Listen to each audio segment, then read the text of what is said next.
Maintenant, pour ce qui est du triangle rectangle, alors je me suis tracé un triangle rectangle, donc on voit bien l'angle droit qui est ici.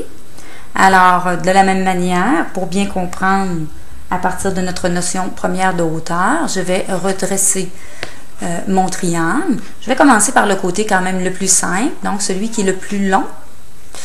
Et à partir du sommet, je fais tomber un objet et le lieu, la trace ainsi laissée est appelée la hauteur, donc en partant d'un sommet et de manière perpendiculaire au côté qui lui fait face.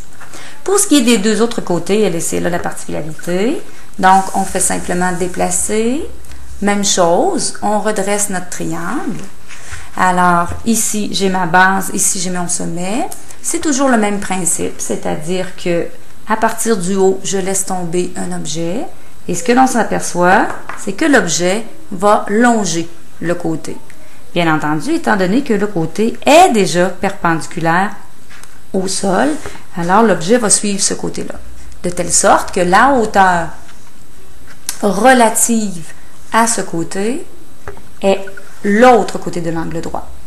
De la même manière, si je vais chercher le dernier côté, le deuxième côté de l'angle droit et je redresse, et que je prends toujours mon objet, je le laisse tomber et il longera le côté ici, étant donné qu'il est perpendiculaire à la base, déjà en partant.